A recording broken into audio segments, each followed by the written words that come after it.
soy Payox17, y os voy a contar algunas historias de miedo. Esta es la primera historia, ahí os va.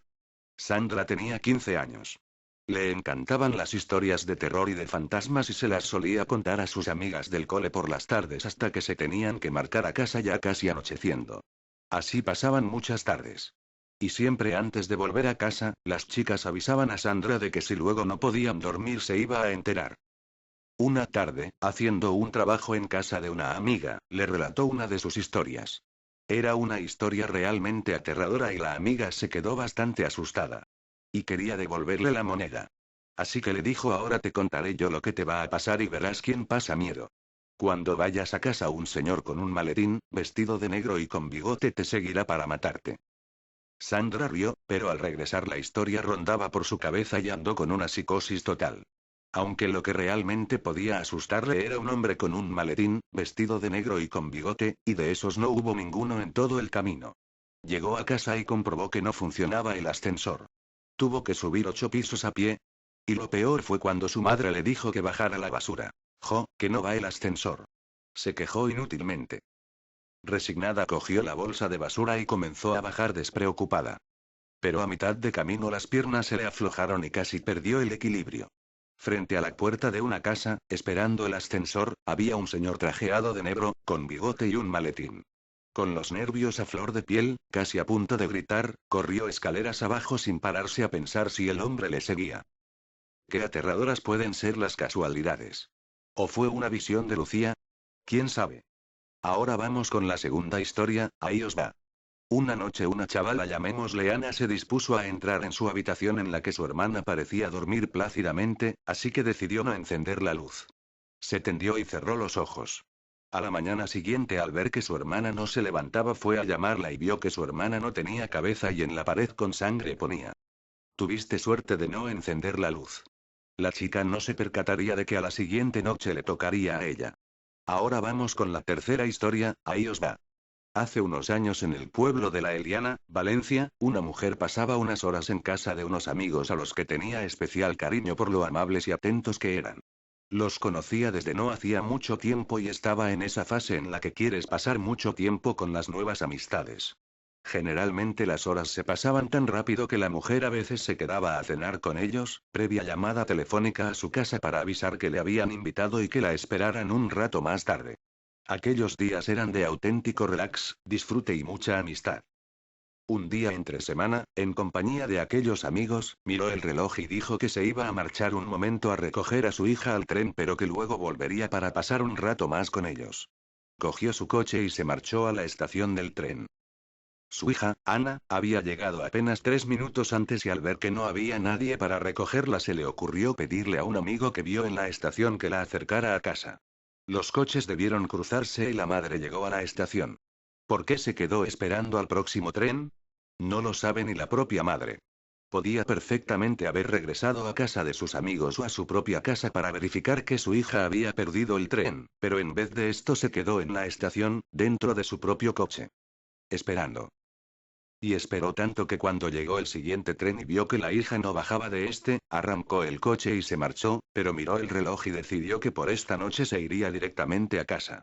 Mañana ya volvería de disfrutar de sus amigos. En casa se encontraron madre e hija. La madre le confesó a su hija que de no haber quedado con ella en el tren o, más aún, de no haber esperado al siguiente tren, seguramente aquella noche la pasaría cenando en casa de tan interesante matrimonio. No lo dijo enfadada, mañana podría verlos otra vez.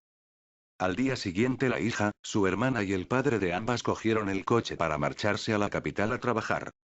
Justo cuando salían sonó el teléfono que cogió la madre y no les dejó marcharse. Era la hermana de Triana, su amiga, la señora del matrimonio, dice que está preocupada porque no cogen el teléfono. Pasad por allí a ver si ha pasado algo y luego me llamáis para que le diga qué pasa. Así, salieron de su casa y se dirigieron hacia la casa del matrimonio. El padre aparcó el coche, la hija Ana bajó de este y vio la verja entreabierta. Dentro estaban los coches y parecía que todo iba bien. Al llegar a Valencia llamaron a la madre para decirle que daba la impresión de que estaban a punto de salir dado que la puerta ya estaba abierta, pero que no habían llamado. Ahora vamos con la cuarta historia, ahí os va. La leyenda es conocida tanto en España como en Europa o América, y siempre es una mujer.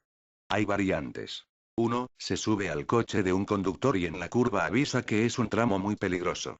El conductor pone cuidado y luego se da cuenta de que la autoestopista a la que ha recogido ya no está en el coche. 2. La chica se sube al coche y le avisa que allí falleció ella cuando ya está en la curva, de modo que el hombre se asusta y sufre un accidente.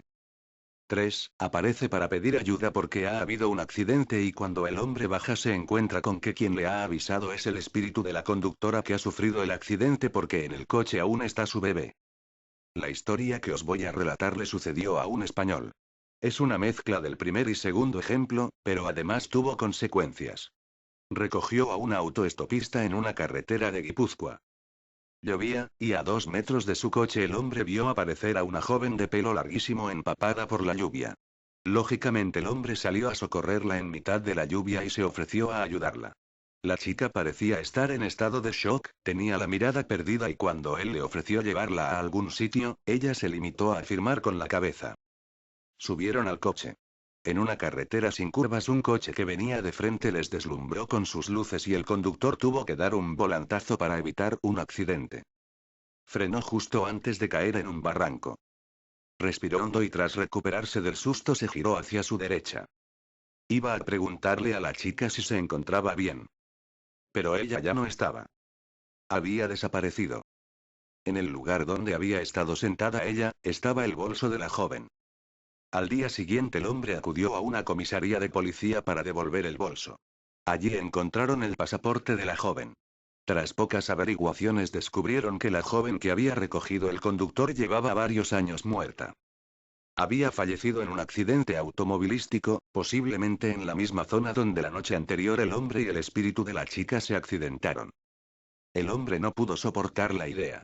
Ahora vamos con la quinta y última historia de esta parte, ahí os va.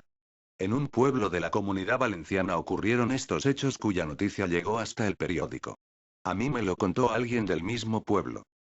5 chicos se reunieron en una vieja y solitaria casa abandonada en mitad de tierras de huerta con el fin de hacer espiritismo.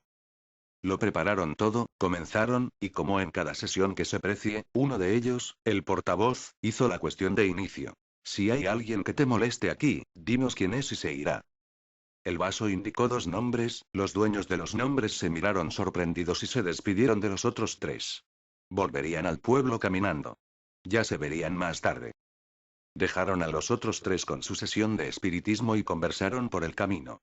Cuando llevaban unos 100 metros andados escucharon un ruido y se giraron, la casa caía derrumbándose sobre los 3 chicos que se habían quedado en la sesión espiritista.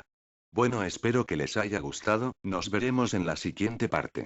Ay, acordaros de cerrar bien la puerta esta noche jajajajaja. Y suscríbanse a mi canal de YouTube XD.